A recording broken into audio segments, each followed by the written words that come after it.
fluidity? Who is forcing it to stay in a box? So You know? tell us. Well, I mean, right now it's, as I'm saying, it's the, I feel that it's the people that talk down to us. It's the people that do not honor the immigrant experience, right? Um, I mean, I don't know how political you want to get, but Really look at, political. Yeah. yeah, I mean, look at everything that is happening in this country right now. The immigrant doesn't necessarily have a voice, depending on which immigrant you are. If you're an immigrant that comes from the West, um, a Eurocentric immigrant, yeah, you're going to be a-okay here. But if you have a little bit of color, then you're fucked. Look at our borders. Our borders are being, uh, they're war zones, against people of color. We're seeing still forced sterilizations of women that end up in detention centers here. People of color, especially of Abya Yala, which is one of the original names of what we call now Latin America, suffer. They're being killed, like like like they don't matter, right? So the immigrant experience here is also very nuanced.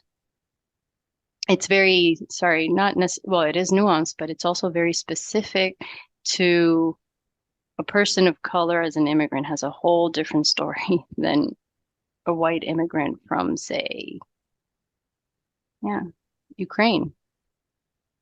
Look how easy, no, and I'm glad they did. This is not to say, oh, don't, don't close the doors to people that are asking for help. But there's a reason why a particular body gets immigration status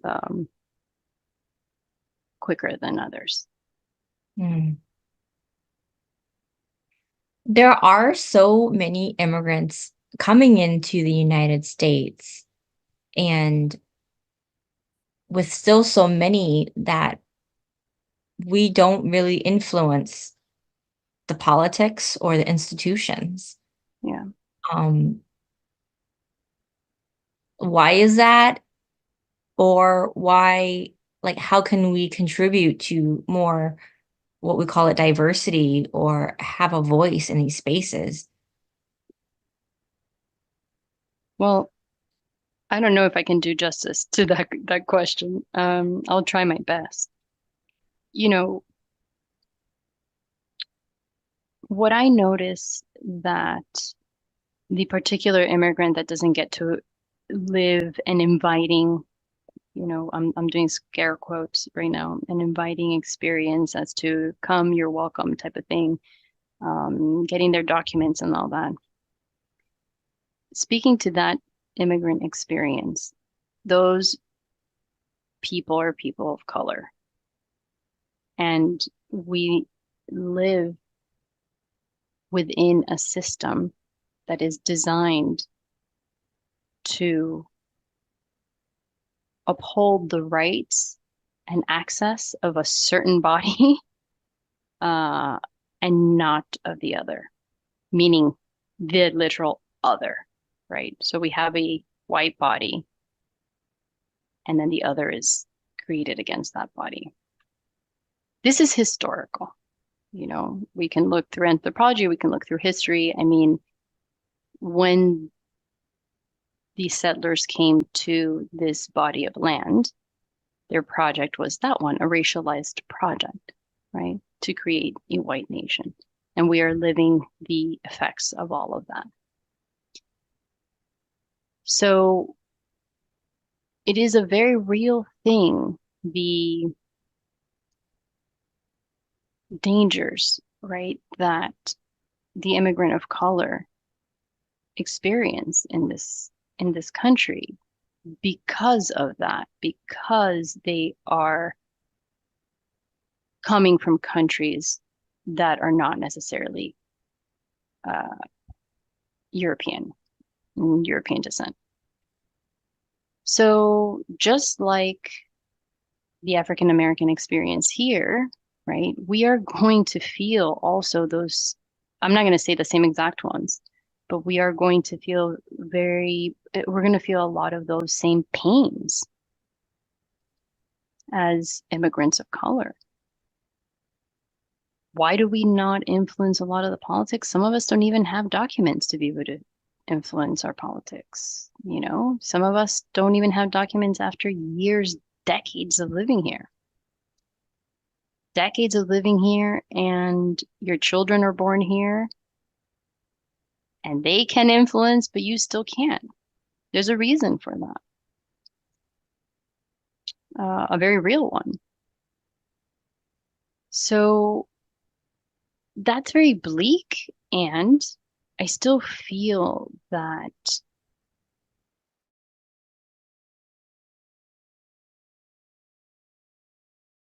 grow level, and when you look at pockets of, let's say, neighborhoods, for example, in certain states, where there is, okay, this is Chinatown, for example, I'm thinking about here in Florida, you have little Haiti, Calle Ocho, which is little Cuba, little Nicaragua, so I feel that what the immigrant, especially the immigrant of color, does when they come here is that they find their people, going back full circle about finding your people.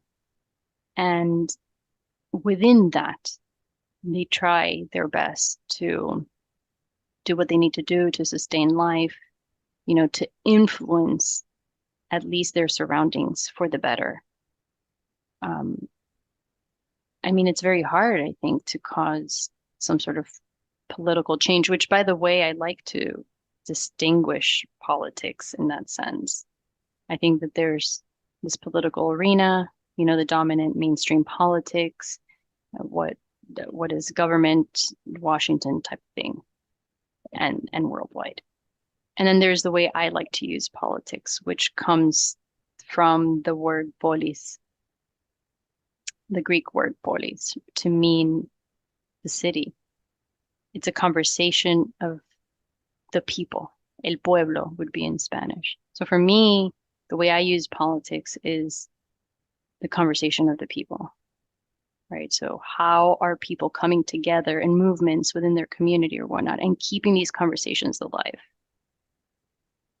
And I think that that's what a lot of immigrants then do when people are able to then influence that mainstream politics because they have the documentation, because they have all this, because they've kept that conversation alive of their people and the necessities of their people, and they can choose a representative, if you will, or someone with a voice that will be heard, for lack of a better phrase, and then take it to the mainstream politics. That would be my answer to that. Mm. Yeah, I'm not exactly sure, my advice to any immigrant would be go in and create the rift or whatever, because it would feel like that, right? Like Yeah. it would feel threatening if we just came and started to, wanting to affect this change, but also just to, yeah, like on a very local level, how do we even get our own representation uh exchange within the same community? Like people, I love that politics is people, right? It's Hmm. people within communities. And yeah, we've definitely, politics is out of hand. Like we don't have control of it, but we have control of our communities. And I think that's really good to see politics as community. And that restores hope. Yeah, yeah, I love that. And also to say that it is important to also weave in the conversations that have already been here, you know, Mm. weave in the conversations that have already been doing the work. Because when we say community, it also doesn't have to be this homogenous idea of community. You only come to where your people are, type of thing. Your people Mhm. can be anything, right? I Mhm. think that that's really, and anyone, I should say, especially when you come to a place like this country, like the United States, where there's just so many immigrants and so many people from around the world.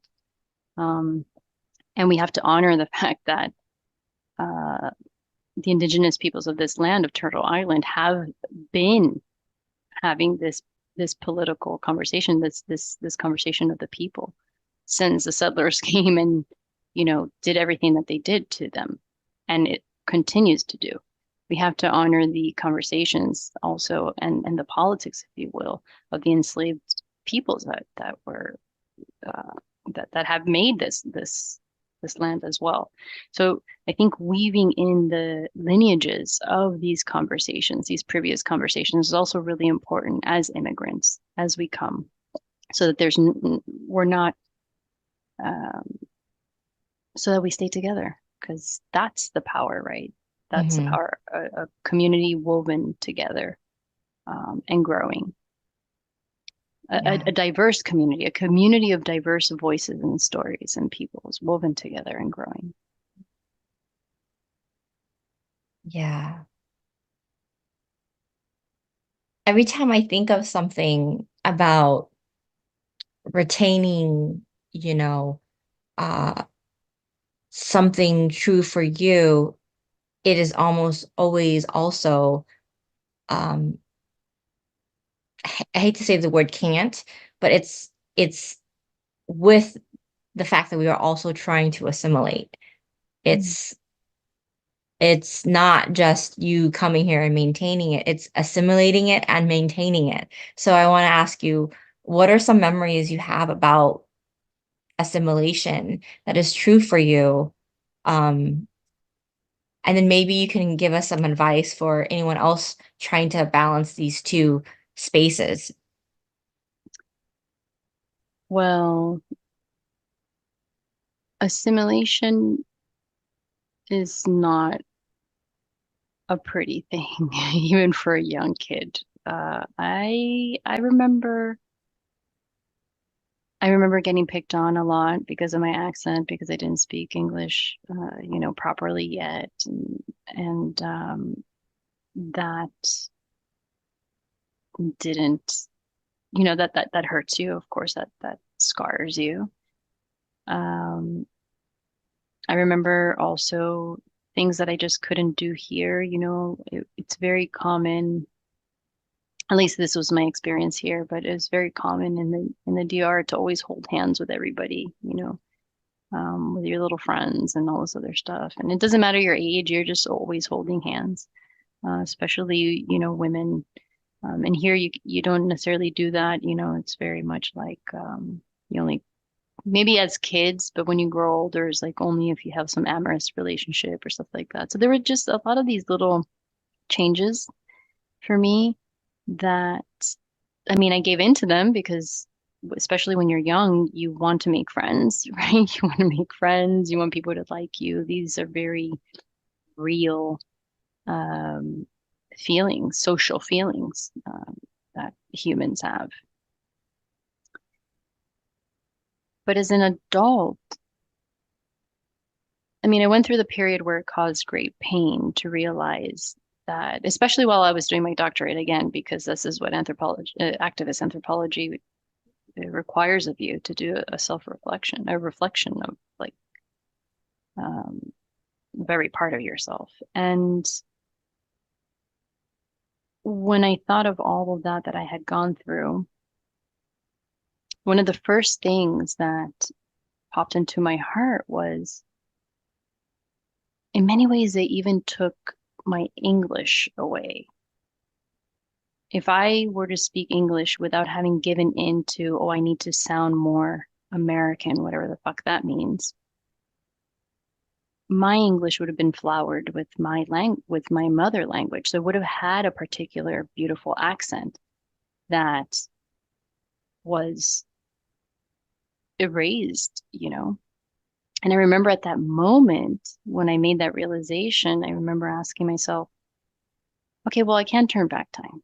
And I'm not going to sit here and allow that to stunt my movement and my process. So I began this exploration of, well, what would my accent be if I had not allowed that? What would it sound like? And realizing that I have the agency to speak however the fuck I want. I wasn't born here. My English can be whatever it is, whatever it wants to be. So I pronounce words however the hell I want. I